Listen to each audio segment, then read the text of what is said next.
이렇게 시간이 안 가는지 정말 버스 안에서 고잉 이불 속에서 고잉 고잉은 언제나 너에게 고잉 Assalamualaikum warahmatullahi wabarakatuh. Perkenalkan, nama saya Nurul Fatimah, NPM 241127, kelas manajemen 22B. Di sini saya akan menjelaskan materi tentang memahami konsep penilaian kerja. Pengertian penilaian kerja karyawan. Performance apresial atau penilaian kerja karyawan adalah serangkaian proses yang dilakukan untuk mengevaluasi tingkat kebaikan seorang karyawan dalam melakukan pekerjaannya. Bila dibandingkan dengan seperangkat standar yang ada, lalu hasil tersebut akan dikomunikasikan pada karyawan terkait. Kegiatan yang dilakukan dengan menilai dan mengukur pelaksanaan pekerjaan ini bertujuan untuk menetapkan tingkat kesuksesan seorang karyawan dalam melakukan tugas dan tanggung jawab pada setiap pekerjaannya. Snell dan Bohlander mengatakan bahwa pihak yang bisa melakukan penilaian kerja karyawan adalah manajer atau supervisor karyawan itu sendiri, bawahannya, rekannya, timnya, dan para pelanggannya. Tujuan dalam penilaian kerja. Tujuan penilaian kinerja karyawan terbagi menjadi dua jenis, yakni penilaian kinerja secara umum dan penilaian kerja secara khusus. Berikut adalah penjelasannya. 1. Penilaian kerja umum. Penilaian kerja yang dilakukan secara umum dilakukan untuk memperbaiki setiap pelaksanaan pekerjaan para karyawan dengan memberikan bantuan agar mereka mampu mewujudkan dan memanfaatkan setiap potensi miliknya secara lebih maksimal dalam melakukan misi perusahaan. Tujuannya adalah agar bisa menyiapkan informasi untuk para pekerja dan setiap manajer dalam membuat keputusan pekerjaan. Yang kedua, penilaian kerja khusus. Penilaian kerja khusus yang dilakukan secara khusus dilakukan untuk promosi jabatan, menghentikan operasional kerja yang keliru, menegakkan tingkat kedisiplinan untuk kepentingan bersama, dan menetapkan pemberian ini akan menghasilkan sederet informasi yang bisa digunakan sebagai kriteria dalam membuat tes dengan tingkat validitas yang tinggi.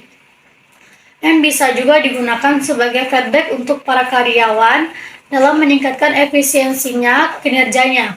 Penilaian ini bisa membentuk informasi yang bisa digunakan untuk mengidentifikasi keperluan pekerjaan dan tentang spesifikasi jabatan yang memang harus dilakukan oleh para manajer atau kerjasama para manajemen SDM pada setiap bawahannya. Manfaat dari penilaian kerja. Penilaian kerja karyawan yang baik bisa dirasakan oleh tiga pihak sekaligus, yakni pihak perusahaan, penilaian kerja, dan karyawan. Untuk karyawan, manfaat yang bisa dirasakan dalam kegiatan penilaian kerja karyawan adalah sebagai berikut. Yang pertama, karyawan bisa lebih termotivasi untuk melakukan pekerjaan yang lebih baik. Yang kedua, mampu meningkatkan kepuasan kerja. Yang ketiga, karyawan juga bisa mengetahui setiap kelemahan dan kelebihannya, dan dari situ juga mereka bisa memperbaiki setiap kesalahan dan mengembangkan kelebihan secara lebih baik lagi. Yang keempat, karyawan bisa mengetahui standar hasil yang sudah ditetapkan oleh perusahaan. Yang kelima, terjalinnya komunikasi yang baik antar para atasan dengan para bawahannya. Dan yang keenam, bisa melakukan diskusi terkait masalah pekerjaan dan para atasan bisa mengatasi masalah tersebut. Dan yang ketujuh, terjadinya hubungan yang lebih baik antara para atasan dengan para bawahannya. Yang kedelapan, karyawan bisa melihat lebih jelas tentang konteks pekerjaannya. Kesimpulannya adalah setiap perusahaan pasti mempunyai cara penilaian kinerja karyawan tersendiri.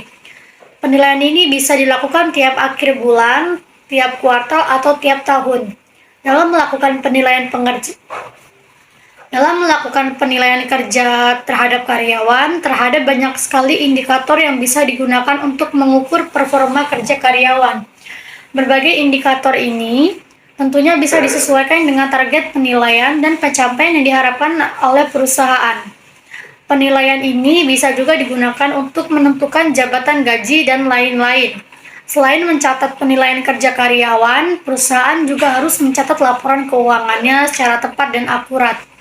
Namun mencatat laporan keuangan secara manual tentu akan menghabiskan banyak waktu dan sangat rentan terjadi kesalahan. Untuk itu, gunakanlah software akuntansi dan bisnis dari Akurat Online.